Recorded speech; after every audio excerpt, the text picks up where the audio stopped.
지난주에는 사랑 가운데 뿌리가 박히고 터가 굳어져서 이런 제목으로 하나님의 말씀을 대언해 드렸지요. 좀 띄워주세요. 예, 사랑 가운데 뿌리가 박혀야 한다. 두 번째는 사랑 가운데 터가 굳어져야 한다. 이 터가 굳어지는 것을 또 그 부제목을 달아놨죠. 사랑을 기초로 하여 살아가야 한다.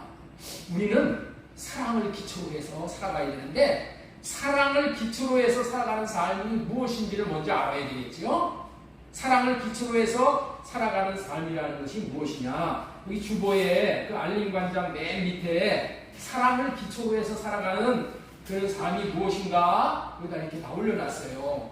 여러분들 이 말씀을 한번 마음에 좀 새기시에요. 그래서 이 삶을 살아가야 돼요. 이 살려면은 이거 알아야지 살 수가 있잖아요.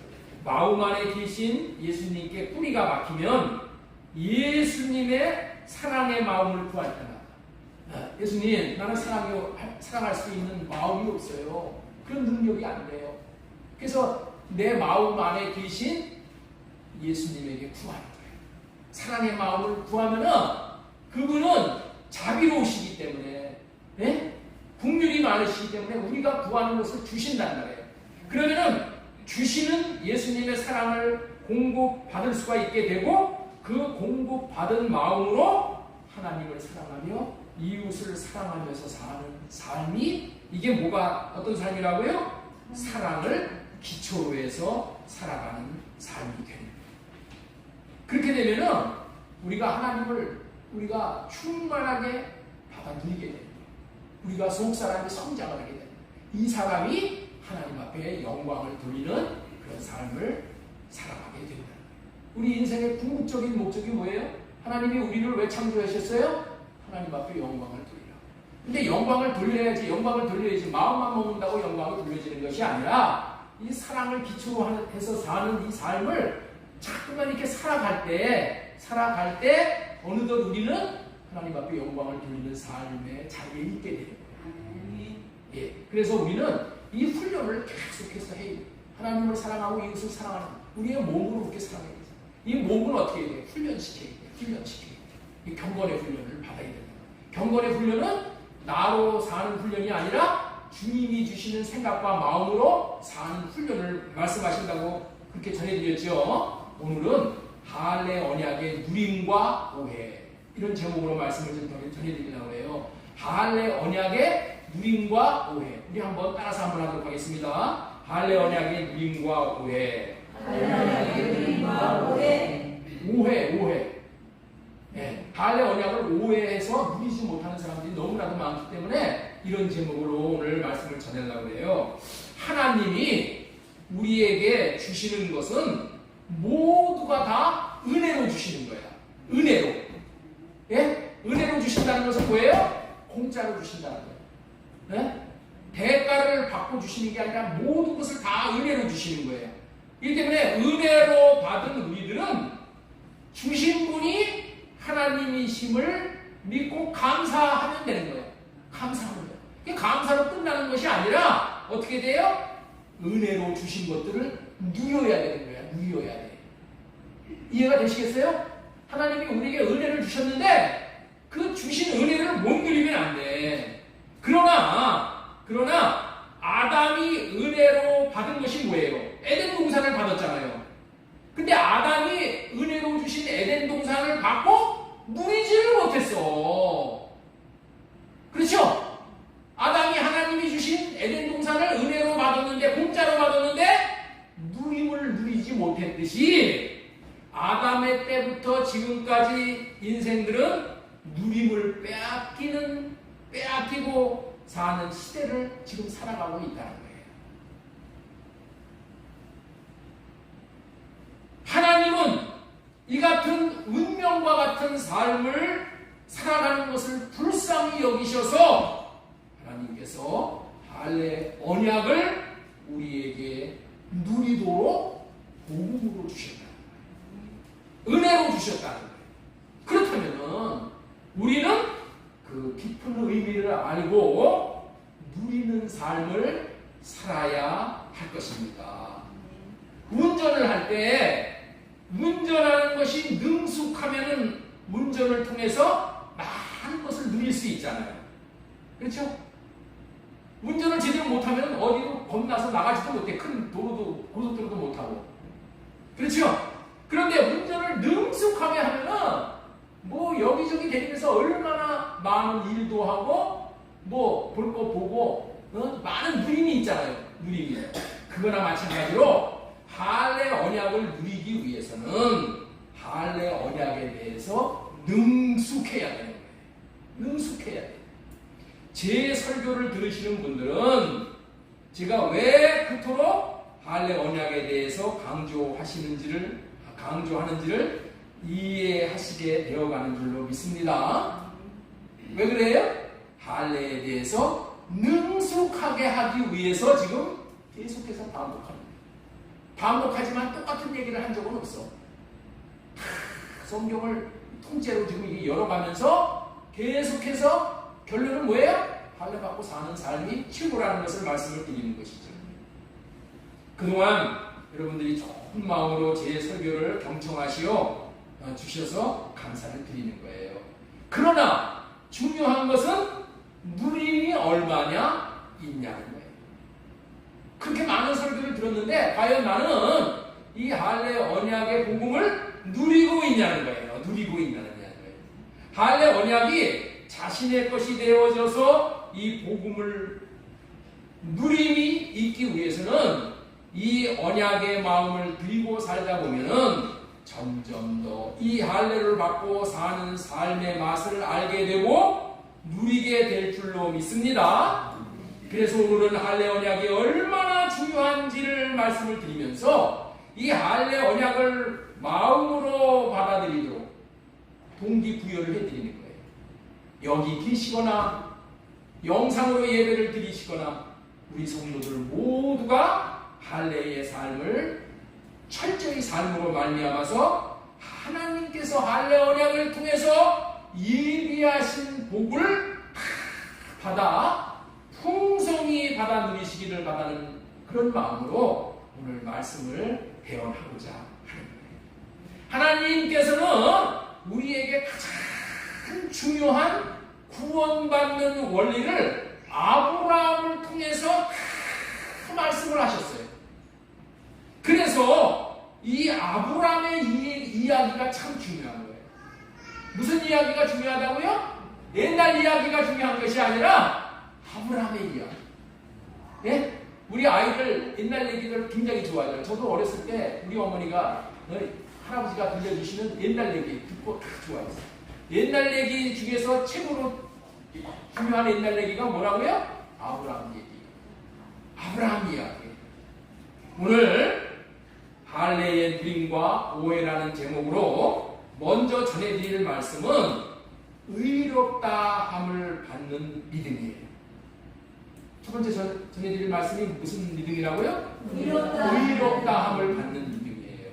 하나님께서 자식이 없는 아브라함에게 말씀으로 찾아가셔서 내가 네 자손들이 하늘의 별과 같이 많게 해주실 것이다 라는 약속을 하셨어요. 우리 창세기 15장 5절을 읽겠습니다. 시작. 주님께서 아브라함을 데리고 바깥으로 나가서 말씀하셨다. 하늘을 쳐다보아라. 네가 셀 수 있거든 저 별을 세워보라. 그리고 주님께서 아브라함에게 말씀하셨다. 너의 자손이 저 별처럼 많아질 것이다. 별처럼 많아질 것이다. 이렇게 말씀하셨어. 그리고 아브라함이 주님을 믿으니, 주님을 믿었다는 뭐예요? 주님의 말씀을 믿으니, 아브라함이 주님의 말씀을 믿으니 주님께서는 아브라함의 그런 믿음을 의로 여기셨다. 아브라함의 자손을 하늘의 별과 같이 많게 해주실 것이라는 이 어마어마한 약속을, 아브라함은 지금 자식이 없어. 자식이 없는데 지금 하늘의 별을 보면서 저렇게 별들이 많이 있듯이 그런 많은 자손을 주겠다. 여러분들, 이 약속이 도무지 믿을 수 있는 약속이에요? 믿을 수 없는 약속이죠? 그런데 이 어마어마한 약속의 말씀을 아브라함은 믿었어요. 아브라함이 주님을 믿으니 이렇게 말씀을 하고 있잖아요. 믿었어요. 그렇게 믿었더니 하나님께서는 그 믿음을 대단히 귀하게 여기셔서 의로 여겨주셨다. 의로 여겨주셨다는 것은 이거를 확장해서 말하면 뭐예요? 죄인에서 의인으로 바꿔주셨다. 그런 의미야. 다시 말해서 아브라함이 그야말로 믿음으로 의롭다함을 받았다는 거예요. 이신칭이라는 말이 여기서 나오는 거예요. 이신칭이라는 말이 뭐예요? 믿음으로 의인이라 칭해준다. 이런 얘기고, 이신득이라는 말이 또 있어요. 믿음으로 말미암아 의롭다함을 득했다 이거야. 얻었다 그런 의미야. 네? 이신칭의와 이신득이의 구원의 원조적인 구원이 여기서 나온 거야. 여기서 이 말씀에서 구원의 길이 여기에 있는 것을 우리가 알아야 돼요. 오직 하나님은 말씀하시고 이루시는 하나님으로 믿을 때에 의롭다함을 받게 된다. 우리도 예수 그리스도를 새 언약을 이루어 주실 새 언약의 중보자로 믿으면 의롭다고 여겨 주시는 거예요. 우리 에베소서 2장 8절 보겠습니다. 너희가 그 은혜에 의하여 믿음으로 말미암아 구원을 받았으니 이것은 너희에게서 난 거예요. 네 행위로 된 것이 아니라는 거예요. 하나님의 선물로 이렇게 됐다는 거예요. 하나님과 예수 그리스도를 새 언약으로 이루어 주실 분으로 믿는 자는 의인으로 여겨주시는 거예요. 의인으로 여겨주시는데 이 의인으로 여김을 받으면 어떻게 되느냐? 이 믿음이 낙원에 들어가는 믿음이야. 할렐루야. 이 믿음이 낙원에 들어가는 믿음이 되니까 여러분들 얼마나 대단한 거예요. 여러분들 하나님은 우리에게 이렇게 엄청난 것을 주시는 분이에요.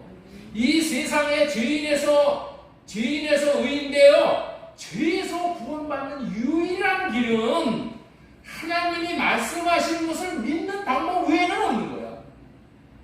그런데 아브라함이 하나님의 말씀을 믿었다는 거예요. 대단한 사람이 되었다는 거예요. 네? 대단한 사람이 되었다. 아니 낙원에 들어가는 사람이 되었으니 얼마나 대단한 사람이 된 거야.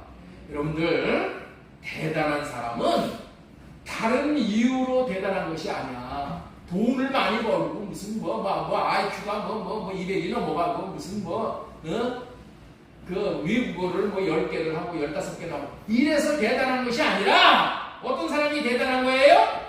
어떤 사람이 대단한 거예요? 하나님과 예수 그리스도를 믿는 사람이 대단한 사람이에요. 네? 누가 대단한 거라고요?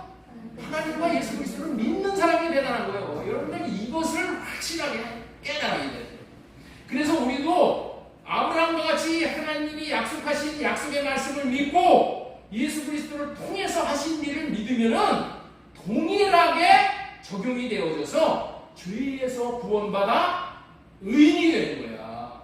죄에서 구원받아서 의인이 되는 거예요. 이 진리를 견고히 하기 위해서 우리 믿는 자들은 아브라함을 믿음의 조상이라고 하는 거예요. 그런데 아이러니하게도 하나님께서 아브라함의 믿음을 귀하게 보시고 의롭다까지 여겨주셨는데도 불구하고 아브라함은 99세가 될 때까지 하나님의 말씀에 대한 믿음이 없었어요. 임지사님, 하나님의 말씀에 대한 뭐가 없었다고요? 믿음이 없었다니까. 아브라함은 믿음으로 의롭다함을 얻었어. 그런데 아브라함은 믿음이 없었다. 그 결과로 믿음이 없는 결과로 어떻게 됐어요? 자식을 낳을 수가 없었다. 믿음이 있다고 했는데 믿음이 없다고 하니 이게 무슨 말인가 하고 의아해 하실 분이 있으실 거예요. 여기서 분명히 알아야 할 것은 아브라함이 죄에 대해서 의롭다함을 얻는 믿음은 분명히 있었어. 죄에 대해서 의롭다함을 얻는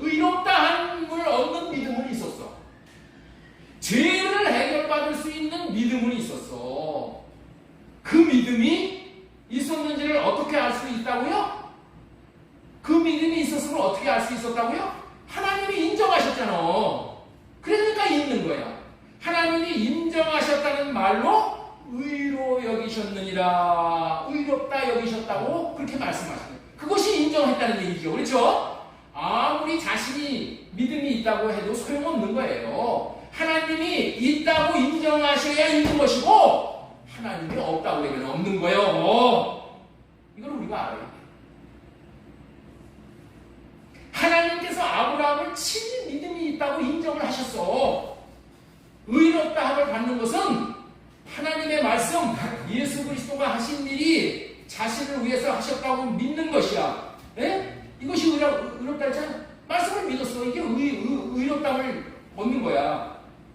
이런 믿음이 아브라함에게 있어서 없었어요? 있었다. 그래서 이 믿음으로 말미암아 아브라함이 의롭다함을 받고 의인이 되어져서 낙원에 들어가는 믿음으로 말미암아 낙원에 들어가게 되는 거야. 아시겠죠? 자, 그러면은 두 번째 내지로는 생명을 얻어 생명의 자녀를 얻는 믿음이 있다는 거예요. 예. 문제는 아브라함이 하나님께 생명을 얻어 생명의 아들을 낳을 수 있는 믿음은 없었다는 거예요. 그 결과를 보여주시는 것이 뭐라고요? 아들이 없었다는 거예요. 아들을 주시겠다는 말씀을 듣고도 24년이 지나도록 아들을 낳지 못했어. 믿음에는 두 가지가 있는 거예요. 의롭다함을 얻는 믿음과 생명을 얻는 믿음인 거예요. 모두가 다 믿음으로 얻는 것이지만은 두 가지를 얻는 믿음은 각각 다른 거예요. 그렇다면은 왜 아브라함이 아들을 낳을 수 있는 믿음에는 이르지 못했을까요? 왜 아브라함이 아들을 낳는 믿음까지는 이르지 못했냐는 거야. 의롭다함을 얻는 믿음에는 통과했어. 그런데 아들을 낳는 믿음에는 피자 맞은 거야. 그렇죠? 그렇다면 왜 아들을 낳을 수 있는 믿음에 대해서는 피자를 맞았냔 말이야. 낙지 맞았냔 말이야. 네? 그것은 아브라함과 아내 사라가 자신의 육신의 생각으로 방해를 받았기 때문에, 육신의 생각에 방해를 받은 거야. 그로 말미암아 생명을 주신다는, 다시 말해서 아들을 주신다는 하나님의 말씀을 믿지 못했기 때문이다. 아브라함이 이런 생명을 받지 못하게 하는 육신의 생각이 어떤 생각이었어요? 구체적으로 아브라함의 아내 사라가 나이가 많았어. 이때 나이가 최소한 75세는 넘었어. 사라는 아브라함보다 10살이 젊거든. 그래서 어떻게 됐어? 병수가 이미 끊어졌어. 그래서 뭐야? 아이를 낳지 못한다는 생각이 있었던 거야. 이 생각이 어디서 온 것입니까? 이 생각이 세상에서 온 거야. 통상 세상에서 왔다는 것은 마귀에게서 왔다라고 그렇게 보면 확실한 거예요. 사람의 생각에서, 그 다음에 뭐예요? 경험적으로 나온 생각 때문에 하나님이 생명을 주신다, 아들을 주신다는 말씀에 대해서 믿음이 떨어져 버린 거예요. 하나님은 그렇게 말씀하시는데 현실은 그렇지가 않잖아. 응? 75세 경수가 끊어져 버렸어.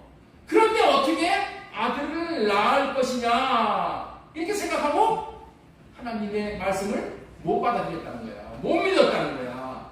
그런데 사람으로는 할 수 없지만은 하나님은 모든 것을 하실 수 있는 분임에도 불구하고 하나님을 못 믿고 약속의 말씀을 믿지 못한 연구라.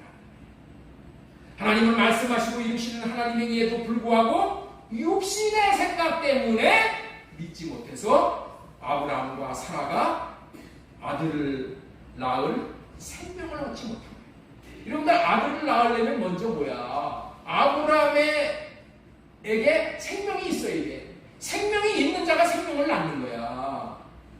아무리 하나님이 아들을 주시고 싶어도 믿지 못하면 하나님은 주실 수 없는 거예요.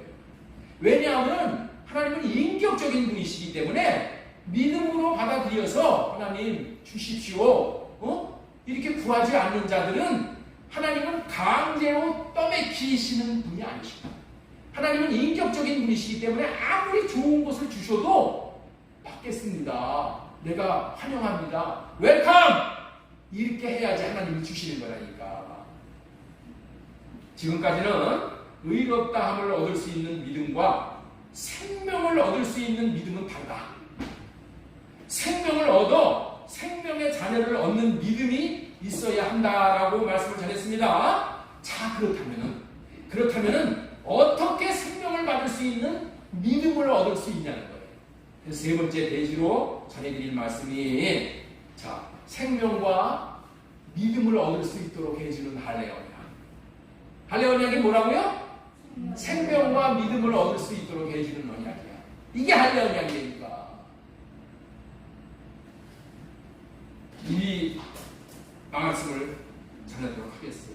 자, 아브라함이 아들을 낳기 위해서는 먼저 아브라함 자신의 몸에 아이를 낳을 수 있는 생명이 있어야 하는데, 생명을 얻으려면은 믿음이 있어야 하는 거야. 믿음. 왜 믿음이 있어야 돼요? 생명이 있으려면은 생명을 받아야 되잖아. 생명을 주시는 분은 아무도 없어.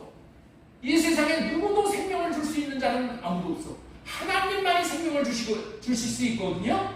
그런데 그 생명은 어떻게 받는 거예요? 생명을 주시는 하나님의 말씀을 믿을 때에 받는 거예요. 믿음이라는 게 뭐예요? 억셉트한다, 리시브한다, 받는다, 그런 의미잖아요. 그 믿음으로 먼저 아브라함이 자식을 낳을 수 있는 생명을 얻고, 그 생명을 아내 사라의 폐에 넣어 주어서 자식을 낳을 수 있는 것인데, 불행히도 아브라함은 이 생명을 받을 수 있는 믿음이 없었다는 거예요. 그런 아브라함에게 하나님께서 99세 때에 찾아오시오. 99세 때에. 그리고 아브라함에게 찾아오셔서 창세기 17장에 보면은 뭘 얘기하느냐? 할례언약을 말씀해 주십니다. 아브라함에게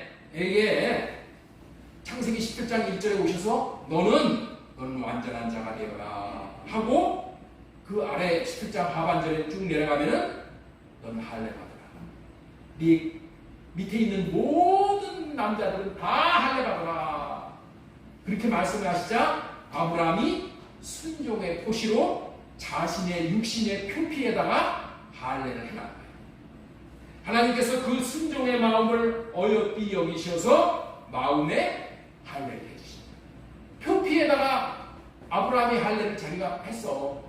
그런데 그 표피에다가 할례 받은 것 그분은 생명을 얻는 믿음이 안 돼요.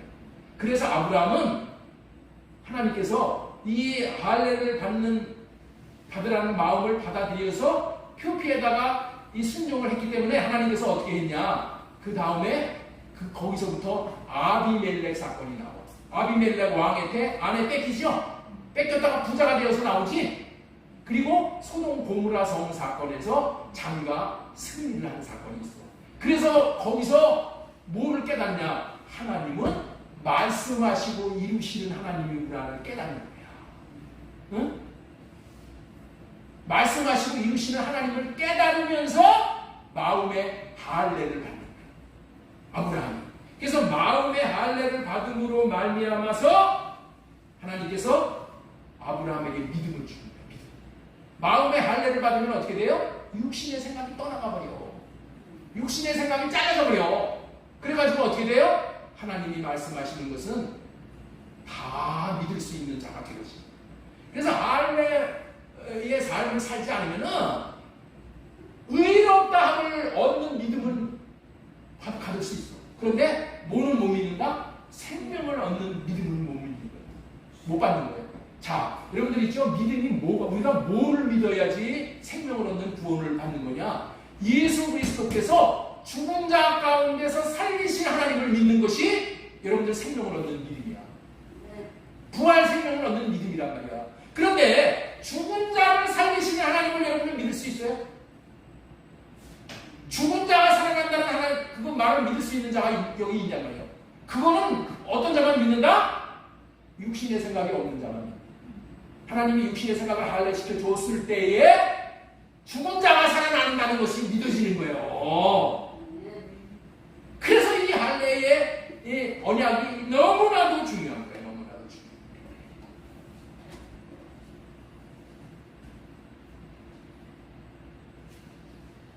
여러분들 있죠? 교인 중에 의롭다함을 얻는 믿음을 내가 받았다. 이런 생각으로 이거 내가 의인되었어. 예수 그리스도로 말미암아 내가 의인되어졌어. 내가 믿음으로 의인되어졌어. 이것만 끝까지 울터먹고 사는 사람이 있어. 오늘날 한국 교회가 다 이것만 울어먹고 살아. 네? 나 의인되었어. 나 그래서 뒤에서 구원받았어. 그거를 생명을 얻는 구원으로 착각을 하는 거예요. 여러분들 있죠? 아니 죽을 때까지 의롭다 하는 그 믿음을 받았다는 이거 하나만 가지고 이거 가지고 죽는 사람이 있어. 그런 사람은 어디 가는 거라고요? 낙원에 간다. 새언약 백성들은 생명을 얻을 수 있는 믿음까지 성장한 믿음의 사람으로 큰 믿음의 사람으로 세워져야 돼요. 옛날 대학 교수들 있죠? 대학 교수들은 자기가 박사학위 딸 때 그때 공부한 거 있죠? 그거 가지고 평생들을 울어먹는 그 교수들이 있어. 그 학생들 그것만 가지고 가르쳐. 공부하지 않고. 저희가 대학교 다닐 때도 우리 그 유기공업 과학을 가르치는 그 석교수님이라고 있었는데 그분은 하여튼 이렇게 대학 노트 이거 딱 하나 갖고 와가지고 그것만 가지고 대학 강의를 해. 근데 그 대학 노트가 어떻게 되냐면은 완전히 노랗게 발해버렸어. 그것만 가지고 가르치는 거야. 그것만 가지고 가르쳐. 더 이상이 없어. 여러분도 그렇게 하면은 옛날에는 통했어. 그런데 지금은 쫓겨나. 그렇죠? 네. 우리는 어떻게 해야 돼요? 의롭다함을 얻는 이 믿음. 이것만 가지고 계속 울어보구나. 네? 어디까지 성장해야 된다고요? 육신의 생각을 할래갖고 하나님의 말씀이라면 생명을 주시겠다라는 그런 말씀도 죽은 자가 살아난다는 이 말씀도 내가 구원한다는 이 말씀도 믿을 수 있는 그런 자의 분량의 믿음까지도 올라갈 수 있어야 돼요. 아브라함이 생명을 얻을 수 있는 믿음에는 미치지 못하였기 때문에 하나님은 그 믿음으로 세워질 때까지 자식을 줄 수가 없으셨던 거예요. 그래서 75세 때에 본토 친척 아비집을 떠나서 99세가 될 때까지 24년간을 기다리신 거예요. 여기서 우리가 깨달을 수 있는 것은 시간이 간다고 생명을 얻는 믿음으로 세워질 수 있는 것은 아니라는 거예요. 그럼 어떻게 해야 되냔 말이에요. 생명을 주시겠다라는 언약, 믿음을 주시겠다는 이 언약, 갈래 언약을 믿고 육신의 생각을 할례받고 하나님의 생명을 받아야 하는 것임을 분명히 알고 믿어야 하는 거예요. 그래서 창세기 17장에서 아브라함이 나이 99세에 다시 나타나서 말씀하시는 것이 이것이 17장 1절 보겠습니다. 아브라함이 나이 99이 되었을 때 주님께서 그에게 나타나셔서 말씀하셨다. 나는 전능한 하나님이다. 나에게 순종하며 흠없이 살아라. 완전한 자로 살아라. 다시 말해서 언약을 믿고 살아라. 할례받고 살라는 말을 믿고 성령으로 호흡하며 성령을 모신 후에 육신의 생각을 할례받고 주님이 주시는 사랑의 마음으로 하나님을 사랑하는 삶을 살면 이게 의미 없는 삶이 되는 거예요. 개역개정 성경에는 언약으로 말미암아 완전한 자가 되게 하겠다는 것을 의미 없게 자가 되게 해주신다고 그렇게 표현을 했어요. 이 할례 언약이 우리가 생명을 받을 수 있는 그런 언약이기 때문에 이 할례 언약, 새 언약을 믿어야 하되 영원한 언약으로 믿고 받아들여야 돼요. 이 믿음이 생명을 얻는 믿음인 것입니다. 자, 우리 창세기 17장 7절 한번 보겠습니다. 자, 내가 너와 세우는 언약은 너와 너 사이에 맺는 언약뿐만이 아니라 너희 뒤에 오는 너희 자손과 또 대대로 세우는 언약, 영원한 언약이다. 이 언약을 따라서 나는 너희 하나님이 될 뿐만 아니라 뒤에 오는 너희 자손의 하나님도 될 것이다. 이 언약으로 말미암아 하나님은 우리의 하나님이 되고 우리는 하나님의 백성이 되는 거란 말이에요. 자, 11절 보겠습니다. 너희는 포피를 베어서 할례를 받게 하여라. 이것이 나와 너희 사위에 세우는 언약의 편이다. 이것이 나와 너희 사이에 세우는 언약의 표리이다. 표피에다가 할례 받는 것은 뭐냐? 언약의 표시만 하는 거야. 표시. 네? 표피 할례 받는 것은 실제는 어떤 할례를 받아야 돼요? 마음의 할례를 받는 거예요. 마음의 할례. 자, 우리 창세기 17장 13절 보겠습니다. 13절. 집에서 태어난 종과 외국에서 돈을 주고 사온 종도 할례를 받아야 한다. 그렇게 하야만 나의 언약이 너희의 몸에 영원한 언약으로 새겨질 것이다. 영원한 언약으로 하나님께서 법을 새겨준다는 거예요. 새 언약을 말씀하실 때 법을 우리 마음에 새겨준다고 했죠? 법. 이 법이 새겨져야지 주님의 마음으로 우리가 살 수가 있는 거예요. 영원한 언약으로 새겨질 것이다. 그랬는데 하나님이 약속을 해주셨는데 무슨 약속을 해주셨어요? 할례 언약을 지키면으로 말미암아 생명을 주시고 생명을 주시겠다는 언약을 해주셨는데 그 언약을 아브라함이 못 믿었다는 증거가 뭐예요? 아브라함이 웃었어. 자, 우리 한번 17절 보겠습니다. 아브라함은 얼굴을 땅에 대고 엎드려 웃으면서 혼자 말을 하였다. 나이 100세가 된 남자가 아들을 낳는다고? 이렇게 웃었어. 어림없지 하고 또 90살이나 되는 사라가 아이를 낳을 수 있을까? 100세의 아이를 못 낳는다고 하는 것은 육신의 생각입니다. 육신의 생각이 하나님이 하시고자 하는 일을 방해하는 거예요. 그런데 이런 생각을 했지만은 결국에는 어떻게 됐어요? 아브라함이 돌이켜서 할례를 받았다. 할례를 받았어.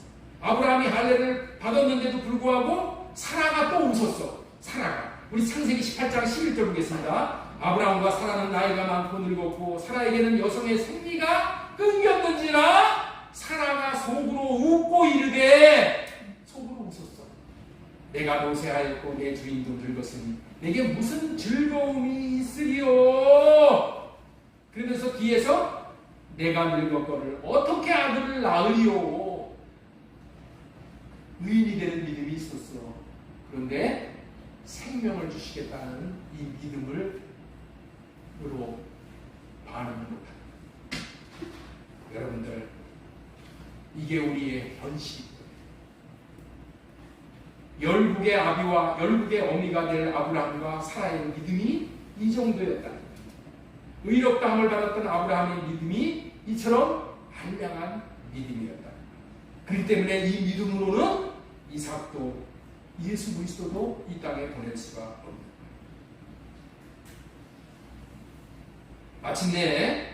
마침내 아브라함이 할례를 표피에다가 받음으로 인해서 하나님께서 그 행함을 기쁘게 여기셔서 아비멜렉과 소돔 고모라 사건을 통해서 마음에다가 할례를 시켜주셨다고 했습니다. 예. 할례를 받는다는 것은 우리가 이제 믿음의 사람으로 세워지는, 이제 믿음만 있으면 우리는 어떻게 돼요? 하나님의 생명을 받을 수 있어. 부활 생명을 우리가 받을 수 있어. 그리고 이 할례를 받은 후에 정확히 1년 후에 아브라함은 아들 이삭을 볼 수 있게 됩니다. 정확히. 결론적으로 말한다면 아브라함이 표피의 할례를 통해서 마음의 할례를 시켜주지 않았다면 생명을 얻을 수 있는 믿음에 도달하지 못해서 하나님이 주시는 생명을 받을 수가 없었고, 생명이 없으면 생명의 자식인 이삭을 출생할 수가 없었고, 창세기 12장에서 약속한 것처럼 많은 민족의 조상이 되는 그런 복을 받아 누리지 못했다는 거예요. 누림이라는 것은 여러분들 언제 오는 것인가? 자기의 생각을 할례 받고 살 때 누림이 있는 거예요. 하나님께서 우리에게 은혜로 주신 것을 누릴 수 있는 유일한 길은 뭐예요? 내 생각을 할례 받았습니다. 내가 있으면은 누림이 오는 거예요. 할례를 받음으로 믿음의 사람이 되어진 것이고, 그 믿음을 바탕으로 생명을 얻게 되어지는 것이에요. 아브라함은 할례 언약을 따라서 육신의 표피에 할례를 행하여 믿음과 순종을 표시하였고, 그 순종과 믿음을 온전하게 하시는 성령께서 할례를 행해 주심으로 인해서 온전한 믿음의 사람으로 세워져 생명을 맛보고 아들을 누리게 된 것인 줄로 믿으시기 바랍니다. 자, 그럼 이제 여기까지는 세 번째 대지를 전해드렸어. 첫 번째는 뭐라고요? 의롭다함을 받는 믿음에 대해서 말씀드리고, 생명을 얻어 생명의 자녀를 얻는 믿음에 대해서 말씀을 드렸죠. 예?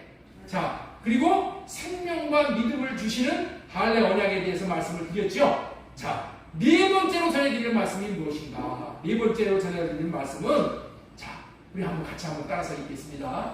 예수 그리스도를 오실 수 있도록 하는 할례 언약. 따라서 한번 하겠습니다. 시작.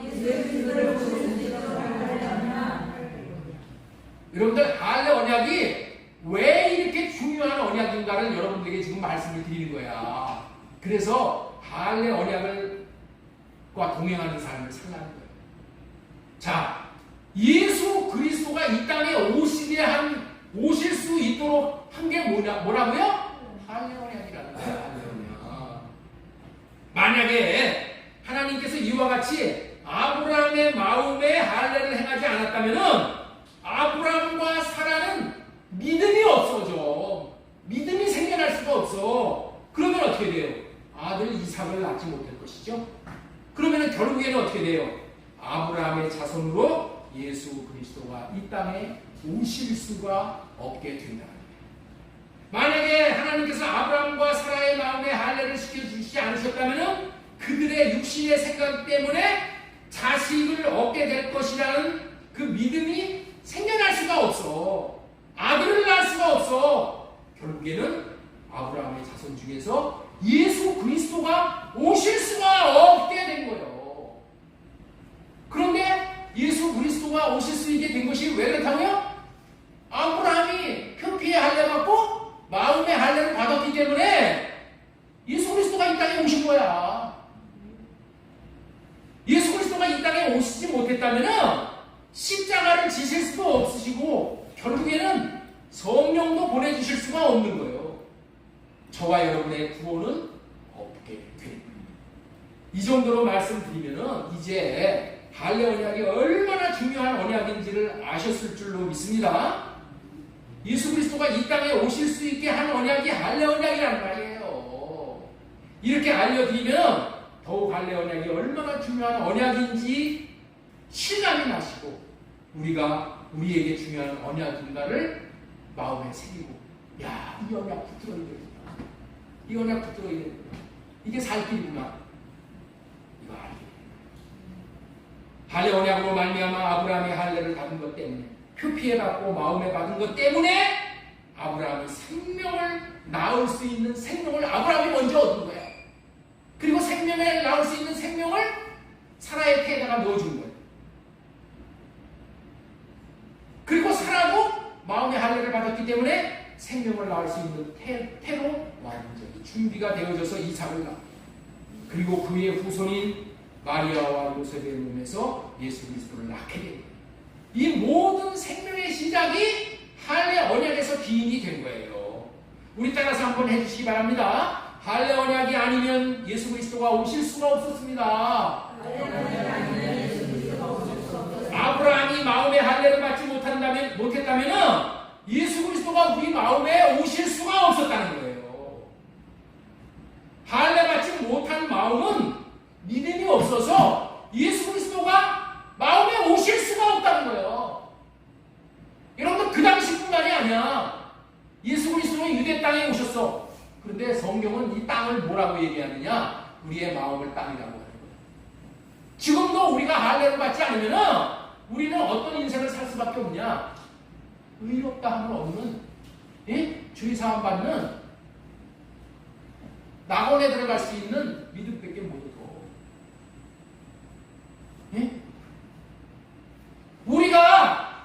우리가 내 육신의 생각을 할례 말아야지.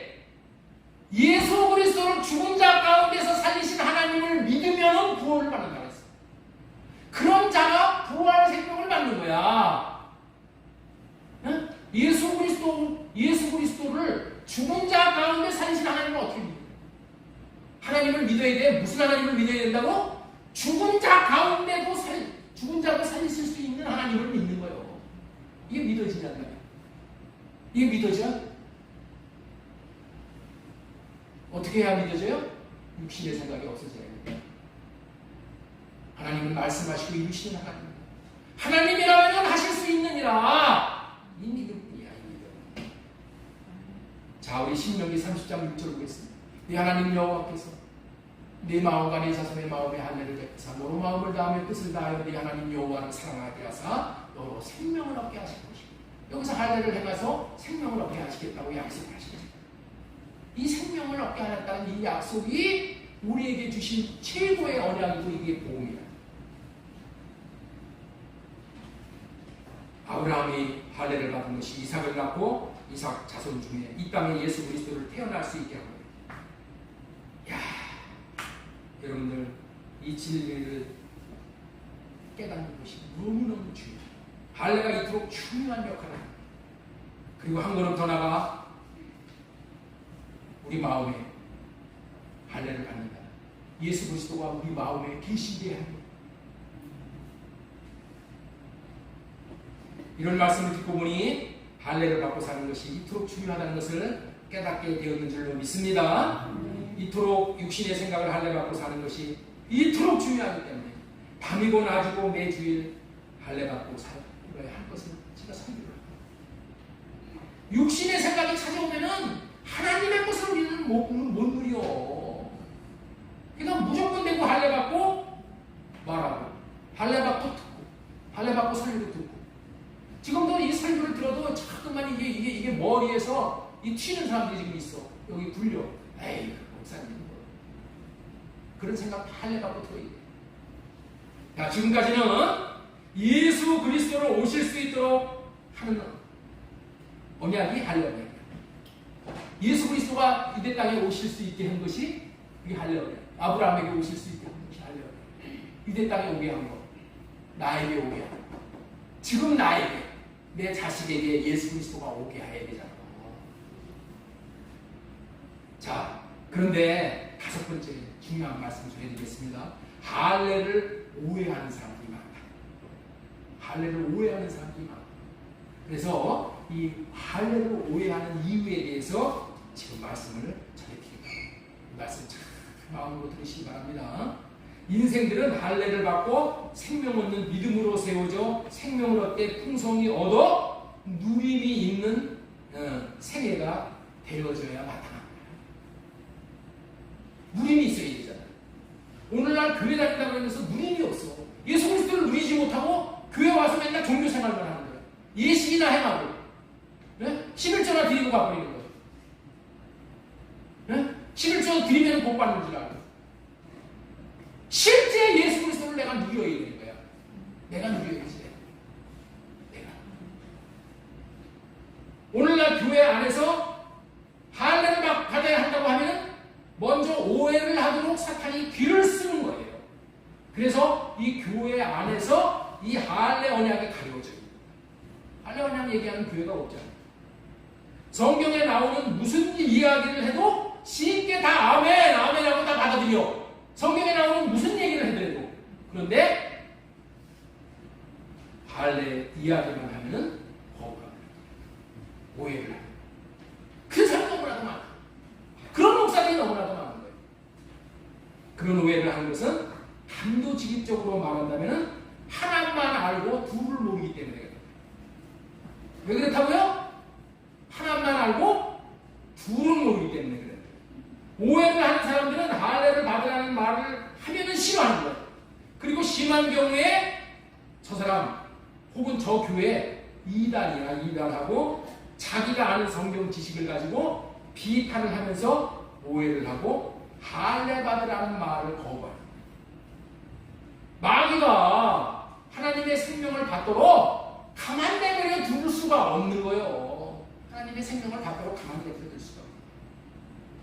그렇다면은 거부하는 결과가 무엇이냐는 거예요. 네?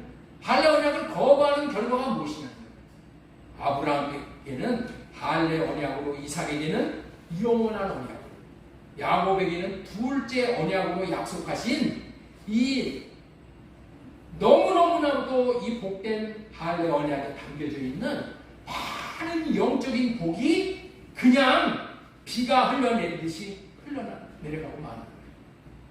여러분들 비를 맞으면서 마음만 우중충해지는 사람이 있어. 비 내리면은 마음만 우중충해가지고 아이고 이게 짜증만 내는 사람이 있어. 그런 사람은 어떻게 돼요? 비에 대한 소득을 아무것도 얻지 못하는 거예요. 그런데 빗물을 받아서 요긴하게 이용을 해서 발전기를 돌려서 전기를 만들어내는 사람이 있잖아요. 그리고 그 빗물을 저장을 해서 저수지에 가둬갖고 농사를 지어서 아름다운 꽃을 보고 열매를 수확함으로 그 인생에 대해서 누림이 있는 그런 사람이 있잖아요. 그렇죠? 그런 원리로 성령으로 말미암아 마음에 받는 이 할례 언약을 그냥 기둥으로 흘러버리고 말면은 이 할례 언약에 담겨져 하나님께서 보내주시는 이 복을 거부해버리는 것이 되고 하나님 자신을 거부해버리는 것이 된다는 거예요. 하나님을 거부하는 사람이 잘 될 수가 있겠습니다. 너무나도 안타까운 것이죠. 이와 같은 현상을 고린도 후서 4장 4절에 뭐라고 말하냐? 그 중에 이 세상의 신이 믿지 못하는 자들의 마음을 혼미하게 하여 그리스도의 영광의 복음의 광채가 비치지 못하게 한다. 마음을 혼미하게 해. 육신의 생각과 마음을 혼미하게 해가지고 복음의 광채가 비치지 못하는 거야. 하나님의 생명이 비치지 못하는 거야. 그러니 믿음이 안 생겨요. 그래서 하나님의 생명을 못 받는 거예요. 여기서 우리는 세상의 신이 마귀 귀신이라는 것을 꼭 알아야 돼요. 마귀 귀신이 꼭 역사를 하는 거예요. 마귀 귀신. 그래서 이 세상 신들은 인생들에게 네가 주인이 돼서 살아. 네가 머리가 되어져서 살아. 네 맘대로 살아. 그러면서 육신의 생각대로 사는 것을 부추기는 거예요. 육신의 생각. 그래서 로마서 8장 17절에서 하나님은 딱 육신의 생각이 무엇인지를 정의를 내려주시는 거예요. 그게 뭐예요? 로마서 8장 6절 보겠습니다. 육신의 생각은 사망이에요. 7절 육신의 생각은 하나님과 원수가 되는 대난이에요. 자, 너무나도 무섭죠? 13절 너희가 육신대로 살면 반드시 죽을 것이로되 영으로서 몸의 행실을 죽이면 살리라. 영으로서 몸의 행실, 성령으로 몸에서 나오는 육신의 생각을 죽이면 살아납니다. 왜 할례 언약을 이야기하면은 마귀가 긴장을 하고 마귀가 일어나서 이 복음이 전해지도록 못하도록 막냐는 거예요. 이유는 간단한 거예요. 이것이 마귀를 쫓아내주고 저주를 모자내주고 하나님의 생명과 마음을 얻어 하나님의 기업을 얻게 만드는 참 복음이기 때문에 그런 복음이 아니라면은 어둠이 마귀가 부패어 역사할 필요가 없어. 마귀가 분주하게 떼어낼 필요가 없는 거예요. 복음이기 때문에 생명을 받는 복음이기 때문에 마귀가 가만 놔두면 안 되는 거예요. 그래서 그러한 어둠에서 빠져나올 수 있는 이것은 영원한 빛이신 언약의 말씀을 선포해 주는 거기 때문에 생명의 빛을 여러분들에게 비춰주는 수밖에 없어요. 생명의 빛이 뭐예요? 생명의 빛이 뭐예요? 하나님의 말씀으로 여러분들을 계속 비춰주는. 그래서 어둠이 벗겨지도록 지금 도와주는 거예요. 성령으로 지금 여러분들을 지금 하나님의 말씀이 역사하도록 지금 기도하면서 이 말씀을 전합니다. 자, 지금은 뭘 전하고 있어요? 뭘 전하고 있어요? 할례 언약을 오해하는 이유에 대해서 지금 말씀을 지금 전해드리려고 그러는 겁니다. 전해드리고 있고 지금 계속 이것 전해드리는 거예요. 뭐를 오해하라고? 할례 언약을 오해하라고 지금 말하는 거예요. 자, 우리가 알아야 할 것은 뭐냐면은 하나님이 하시는 구원의 대상은 아브라함의 자손이야. 하나님은 누구만 구원하신다고요? 아브라함의 자손만 구원하는 거예요. 아브라함의 자손만 구원하는 것이 하나님의 뜻이야. 자, 우리 한번 따라서 한번 하겠습니다. 하나님은 아브라함의 자손만 구원하신다. 하나님은 아브라함의 자손만 택하신 자들이야. 네? 그런데 누가 아브라함의 자손이야? 예수 그리스도를 믿는 자들이 아브라함의 자손이야. 그래서 구원받기 위해서 우리는 어떻게 돼요? 아브라함의 자손이 되어야 되는 거예요. 하나님께서 아브라함에게 하신 언약인 할례 언약에 의거해서 할례를 받으면은 아브라함의 자손이 된 거야. 네? 왜? 할례를 받으면은 예수 그리스도를 믿는 믿음이 생겨서 예수 그리스도를 마음에 길시게 했기 때문에 그런 거예요. 할례를 영원한 언약으로 여기고 영원토록 할례를 자신들도 받고 자신의 후손들도 받아서 영원히 복을 누리도록 하시는 거예요. 그런데 그때의 유대인들은 할례를 어디에다가 받았다? 생식기의 표피를 잘라내는 것이 할례로 생각합니다. 그런데 그거는 뭐라고 그랬죠? 그것은 언약의 표시일 뿐이야. 할례 받았다는 표시일 뿐이야. 실제는 이 눈으로 보이는 표시를 해준 거야. 실제는 어디다 자, 우리 창세기 17장 11절 아까 띄워준 말씀인데 제가 다시 한번 읽겠습니다. 너희는 표피를 배워서 할례를 받게 하여라. 이것이 나와 너희 사이에 세우는 언약의 표리라. 언약의 표야, 표. 그래서 그들은 표피에다가 언약의 표시를 한 것뿐이야. 내가 언약 백성이다. 진짜 할례는 어디에다가 받아야 된다고요? 마음에 받아야 하는 거예요. 이런 말씀을 드리는 것이 아주 중요한 거예요. 하나님은 창세기 17장에서 완전하게 되는 방법으로 뭘 주셨어요? 할례를 받으라고 할례를 법으로 정해주신 거야. 법. 그 법을 자신들이 자신의 노력으로 지켰으니 어떻게 돼요? 율법을 지키는 거야. 자, 보세요. 여기 이거 중요한 것인데 이걸 잘 이해를 해야 돼. 이 표피에다가 할례를 받는 것은 이건 뭐냐? 하나님이 너 할례 받아라 그렇게 말을 했잖아요. 명령을 내렸죠. 법으로 정해주셨죠. 그런데 그것을 누가 지켰다고? 자신들이 지킨 거야. 자신들이 할례를 받았단 말이야. 그러니까 그건 뭐 한 거라고요? 율법을 지키는 거야. 그래서 이렇게 할례를 받으면은 아브라함의 자손이 되어져서 다 구원받은 것으로 이스라엘 백성들이 여기고 살았다는 거예요. 응? 할례 받았다. 그 얘기는 유대 나라에서는 어떻게 받아들이냐? 내가 율법 지켰다. 그렇게 받아들입니다. 이 모세 오경의 법 아래 사는 자들은 다 율법을 지켜야 구원받는 거야. 그들은 그렇게 생각하고 있었어. 그런데 이 율법을 지키는 것을 위에 하나가 뭐라고요? 할례 받는 거. 율법 지키는 것으로 받았다. 아브라함의 자손이 되는 것으로 받았다. 여겼다는 거예요. 유대인들이 이렇게 표피를 잘라내므로 율법을 지켜 구원받은 것으로 생각을 했다는 거야. 그런데 이런 방법으로 구원을 받을 수가 없는 거예요. 그래서 사도 바울은 갈라디아서 5장에서 이렇게 설교를 하는 거예요. 자, 우리 갈라디아 5장 2절 보겠습니다. 보라, 나 바울은 너희에게 말하노니 너희가 만일 할례를 받으면 그리스도께서 너희에게 아무 유익이 없느니라. 사도 바울은 뭐라고 얘기했다고요?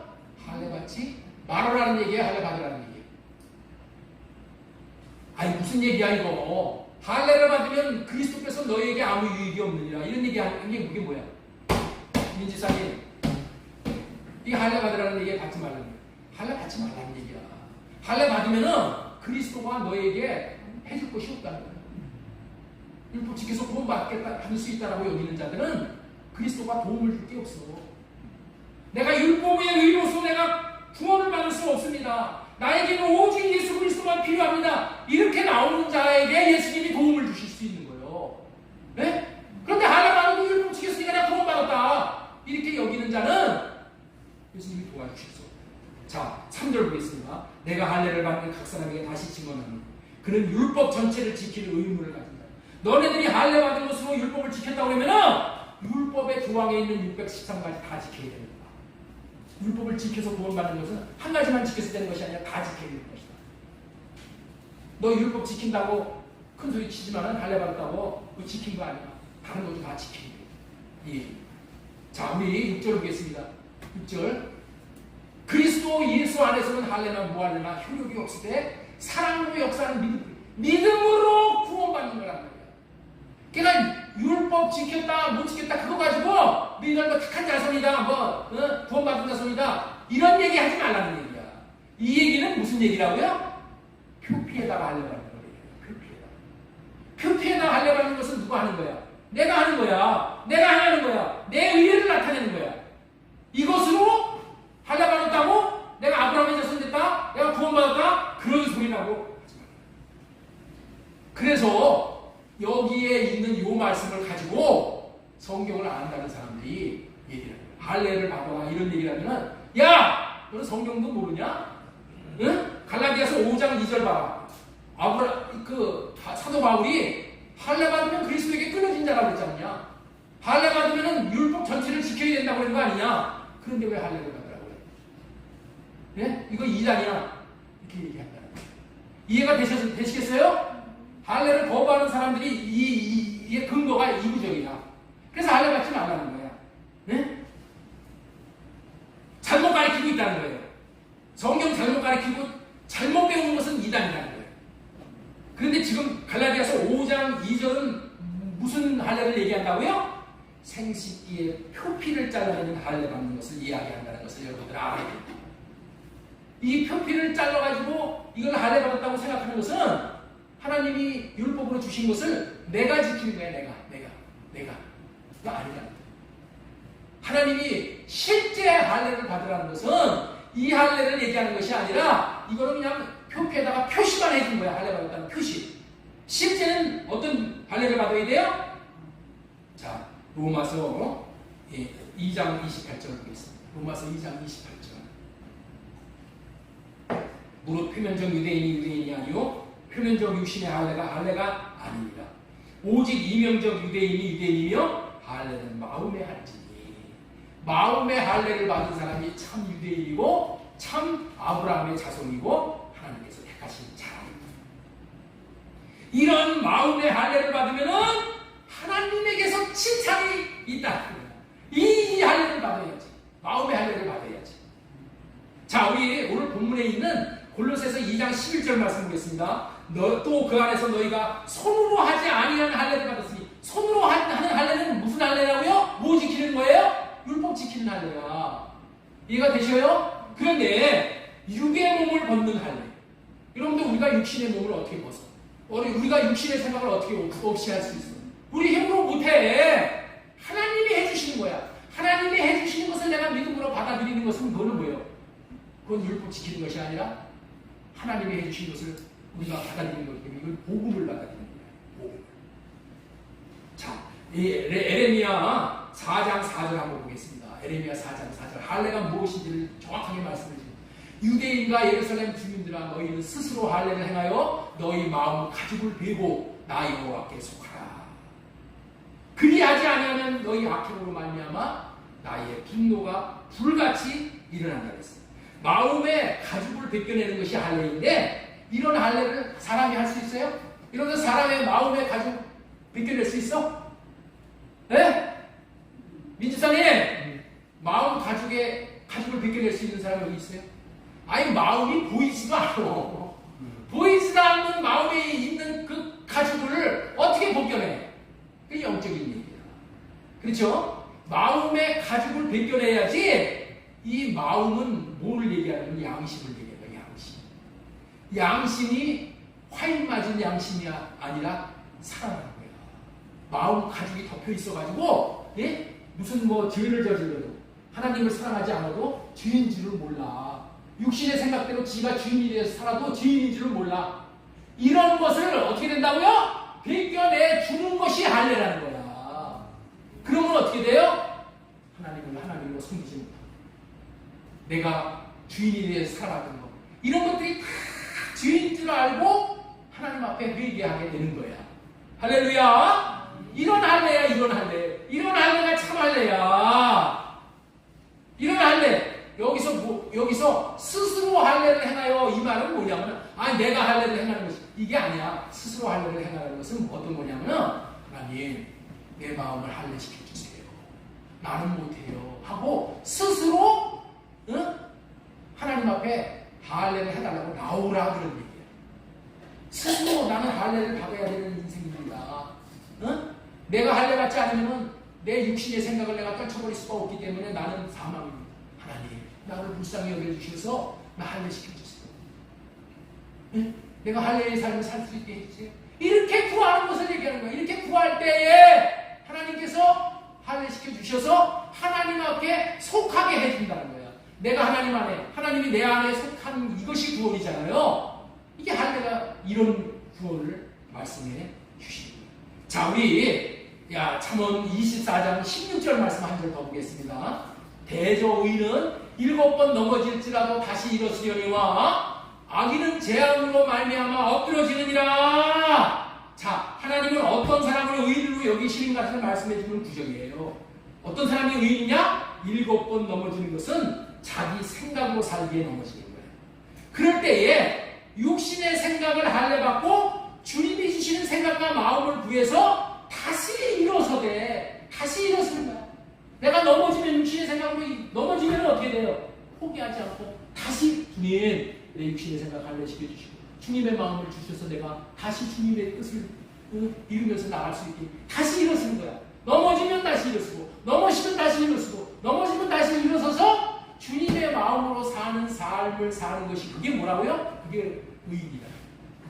그런데 악인은 뭐예요? 재앙으로 말미암는 거죠. 재앙이 뭐예요? 육신의 생각으로 넘어지고 육신의 생각이 사망이잖아. 이거보다도 큰 재앙이 어디 있어? 그런데 어떻게 돼요? 넘어져도 뭐예요?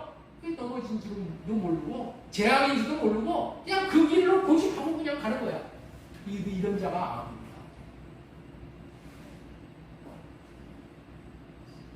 지금까지 오해하는 사람들은 표피에 받는 할례, 율법을 지키는 것을 할례로 생각해서 오해를 한다. 할례 받으라는 것은. 네? 그런데 진짜 할례는 뭐라고요? 마음에 하나님이 시켜주시는 것이 이게 진짜 할례예요. 진짜 할례가 뭐라고요? 이게 복음이야. 왜? 이 할례를 받으면은 마음의 할례를 받으면은 내가 어떻게 돼요? 육신의 생각을 떨쳐버릴 수 있고 주님이 주시는 생각과 마음으로 살 수 있기 때문에. 그렇죠? 이 복음을 누리려고 해요. 이 복음을 누리게 하는 것이 뭐라고요? 이게 할례가 아니고 할례의 삶을 사는 거예요. 지난주에 제가 우리 할례의 삶에 대해서 잠깐만 좀 이렇게 소개를 하려고 해요. 지난주에 제가 성현이를 데리고 재준이의 집에를 갔어요. 재준이의 집에. 그런데 내 마음에서 재준이에 대한 판단이 막 올라오는 거예요. 이게 2살 가운데 재준이에 대한 판단이 내 마음에서 막 올라왔다는 거예요. 왜냐하면 재준이가 자기 물건을 성현이가 만지는 것을 보면은 용납을 안 해. 그냥 이 물건 하나 장난감 만지고 거기 뛰어가가지고 뛰어가는 거죠. 그러면 성현이가 양보하고 다른 데로 가. 그러면은 거기가 장난감 가지고 하면 쫓아가가지고 그거 못 놀게 하는 거야. 그래서 뺏어. 다른 장난감 가지고 하면은 또 뺏어. 이러한 모습을 볼 때 제가 이런 마음이 오는 거야. 야, 이 녀석은 어떻게 자기만 하냐? 이런 생각이 오는 거야. 이런 판단이 오는 거예요. 그럴 때 제가 이 할례의 이 삶을 보다처럼 주님, 나에게 이 어린 재준이 하나 용납 못하고 품어주는 마음, 이런 마음이 없이 내 육신의 생각이 올라오네. 주님, 내 모습을 불쌍히 여겨주시고 내 육신의 생각을 할례시켜주시고 주님의 마음을 주세요. 라고 같이 놀아주면서 계속 주님, 내 현주소가 여기에 내가 이게 목사라고 하면서 설교를 하면서 응? 내가 정작 이렇게 사는 내 마음, 내 육신의 생각과 마음을 할례시켜주세요. 그리고 주님의 마음을 주셔서 주님의 마음을 나타내시게 할 수 있게 해주세요. 그렇게 구하는 거예요. 구하는데 신기하게도 주님께서 내 마음에 재준이를 용납 못하는 생각과 마음을 사라지게 해주시고 성령으로 말미암아 계속 사라지게 해주시고 그리고 내 마음에 사랑의 마음이 흘러들어. 그 사랑의 마음이 내가 오니까 그 사랑의 마음을 주님, 그 사랑의 마음이 우리 재준이에게 흘러갈 수 있게 해주세요. 그 마음을 구하는 기도를 하는 거예요. 그냥 말하면서 눈 뜨고 기도하는 거예요. 이게 우리의 삶이 되는 거예요. 우리는 뭐 골방에 앉아서 기도하는 것만이 기도하는 게 아니에요. 이 세원역 백성들은 그냥 살면서 지나가는 삶을 보면서 주님, 저 사람 보니까 내가 판단이 오르고 저 사람 보니까 내가 내 마음에서 정죄가 오르고 주님 이 리조알 보일날 보조알 다 주님께 아래 내가 주님 이 마음 갈래시켜 주세요. 이 생각 갈래시켜 주시고 주님의 마음을 주세요. 아빠 도와주세요. 나는 이런 마음이 없어. 주님의 마음을 주세요. 주님의 마음을 주세요. 그리고 주님의 마음을 흘러보낼 수 있게 해주세요. 그런데 더욱 신기한 것은 재준이가 조금 있더니 성현이에게 양보를 합니다. 성현이에게 양보를 합니다. 이게 무슨 뜻이에요? 이게 무슨 뜻이에요? 고린도후서 4장 4절의 말씀이에요. 자, 우리 고린도후서 4장 말씀. 그 중에 이 세상이 신이 믿지 아니하는 자들의 마음을 혼미하게 하여 그리스도의 영광의 복음의 방침을 비치지 못하게 하셨는데, 처음에 이 모습이었는데, 자, 고린도후서 4장 6절 말씀하겠습니다. 어두운 가운데 빛이 빛이라 말씀하셨던 고린도후서 4장 6절. 고린도후서 4장 6절 제가 읽어드릴 테니까 한번 보셔요. 찾아보셔요. 4장 4절 바로 밑에 있는 거예요. 그러면 집에 가서 찾아보세요. 이 말씀은 꼭 알아야 되는 말씀. 어두운데 빛이 빛이라 말씀하셨던 그 하나님께서 예수 그리스도의 얼굴에 있는 하나님의 영광을 아는 빛을 우리 마음에 비춰줍니다. 할례를 구할 때에 주님의 마음을 달라고 했을 때 주님이 어떻게 된다? 하나님의 영광을 아는 빛을 우리 마음에 비춰줍니다. 우리 마음에 비춰줍니다. 그래서 내 마음에 어떻게 돼요? 정죄하는 마음이 없어져요. 그리고 어떻게 돼요? 이 마음을 흘려보냈을 때 재준이가 달라집니다. 이게 그러니까 여러분들 있죠? 뭐 누가 어떻다 다 할 필요가 없어요. 내가 문제야. 내가 영광의 빛을 비춰내지 못하면은, 반사하지 못하면은 그냥 어둠은 어둠대로 있는 거예요. 그러나 내가 내 집안에서 아버지가 교회에서 목사가 할례받고 육신의 생각을 할례받고 주님이 주시는 생각과 마음을 받아서 그 마음을 흘러보내는 마음으로 흘러보내는 역사가 나타나는 거예요. 변화가 되는 거예요. 그러면 집에서 싸움이 일어났을 때 그냥 할례받고 육신의 생각을 할례받고 주님이 주시는 마음을 구하면은 신기하게 나도 잠잠해지고 다른 사람들도 잠잠해집니다. 이러면 이게 할례 언약을 받고 사는 사람의 누림이야. 이 누림을 누려봐야 되는 거예요. 이렇게 누릴 때 내가 내 안에 생명의 역사가 일어나. 내가 생명이 살아나는 거예요. 예수 그리스도의 장성한 분량에까지 올라오게 세워지게.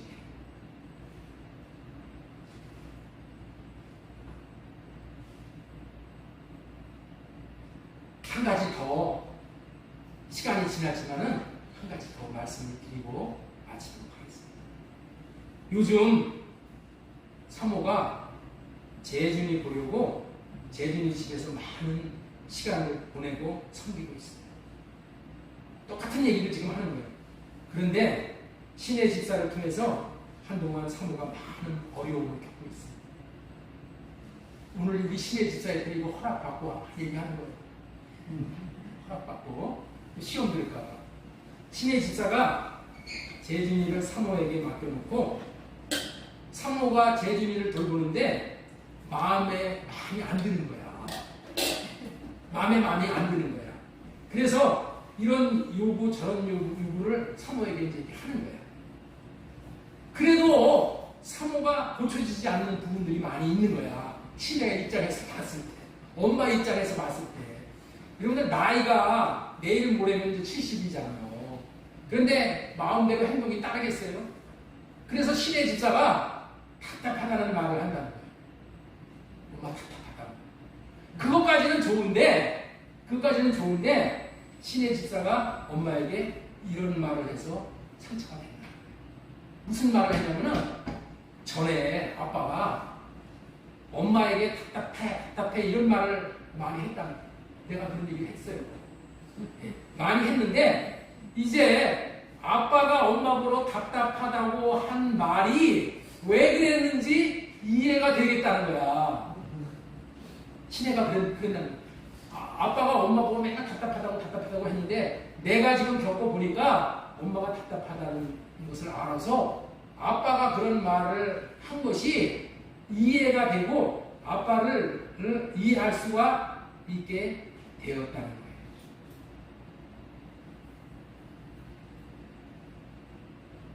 엄마는 왜 말을 해도 답답하게 재준이에게 그렇게 그 정도밖에 못 섬기냐 그 얘기야. 그 말을 전해들은 제 마음이 참으로 무겁고 질스러웠습니다.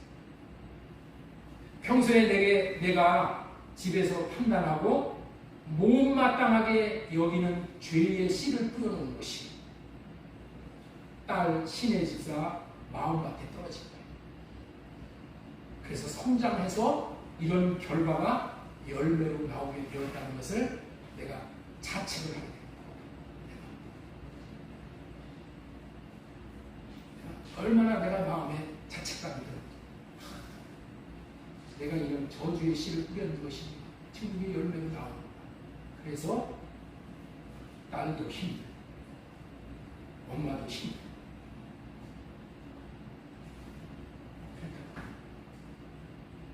그럴 때 제가 이렇게 즉시 할례를 구하게 됐습니다.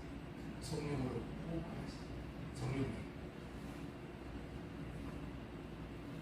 성령님 내 안에 오시옵소서. 그리고 아빠 도와주세요. 아빠 이제는 돌이킬 수 없는 과거의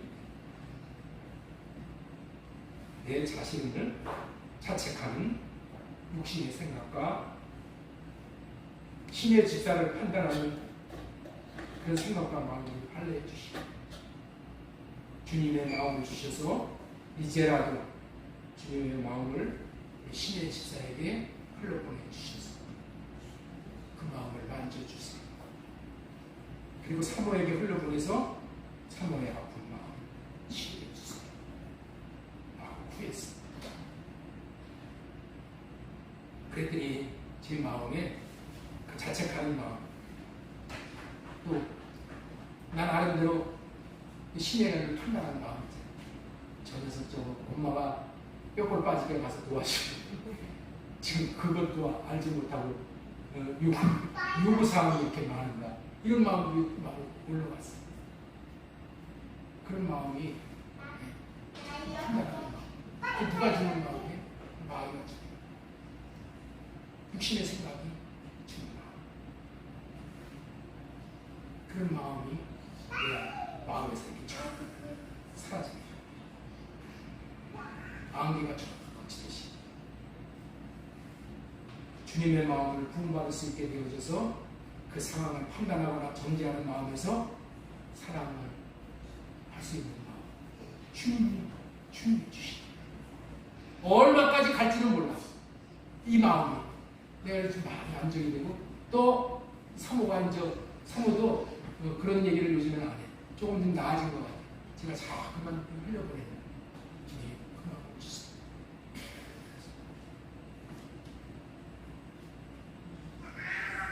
여러분들 내가 변하니 내 마음에 성령께서 빛을 비춰주시고 또 빛을 비춰주실 때 내가 변합니다. 그 빛인 주님의 마음이 신의 집사에게 사모에게 또 흘러들어요. 그래서 요즘에 많이 내가 평안을 누리게 돼요. 어두운데 빛이 비치라 말씀하셨던 그 하나님, 그 하나님께서 예수 그리스도의 얼굴에 있는 하나님의 영광을 아는 빛을 우리 마음에 비춰주시기를 원해요. 어떤 자에게? 자기로 살지 않고 자기 육신의 생각을 하려 갖고 주님의 마음으로 살기를 구하는 자에게, 주님을 구하는 자에게 주시. 내가 할례 받고 주님의 마음을 받으면 그 마음이 가정에 그리고 영혼들의 마음에 생명의 빛으로 비춰지게 돼요. 그 결과는 미워하고 판단하는 사람에게 생명의 빛으로 비춰져서 그 사람이 예수님의 마음을 받게 되어져서 만져주시고 회복시켜주시는 역사를 경험하게 될 줄로 믿습니다. 이것이 할례 받고 사는 사람이 누리는 복음인 것입니다. 문제는 나에게입니다. 나에게서 육신의 생각이 떠나면 주님의 생명이 들어올 수 있고 그 생명이 흘러가서 가정이 천국이 되어집니다. 나에게서 나오는 어둠의 빛을 할례로 끊어버려야 돼요. 마음의 할례로 끊어버려야 돼요. 이러한 삶을 주시기 위해서 주님이 오신 거예요. 우리들 중에 누구도 자신의 생각과 마음에서 벗어날 수 있는 방법이 없기에 입으로 다 쏟아내면서 나도 힘들고 아내도 힘들고 남편도 힘들고 이웃도 힘들고 다 힘들고 상처 주는 인생이 돼요. 고슴도치와 같은 인생을 사는 거예요. 이런 어찌할 수 없는 인생에게 주님이 다가오시고 자신이 어떻게 살았는지 삶을 보여주시며 우리에게 복을 보여주시는 것이 성령으로 호흡하면서 사는 삶. 우리 모두 성령으로 호흡하여 성령을 구하여 육신의 생각을 할례 받고 주님이 주신 마음을 받아서 자신도 누리고 또 흘러보내서 이웃도 누리게 하고 이웃에게 하나님의 영광을 나타내면서 보여줄 수 있는 그런 삶을 살 수 있기를 바라고 예수님의 이름으로 축원합니다.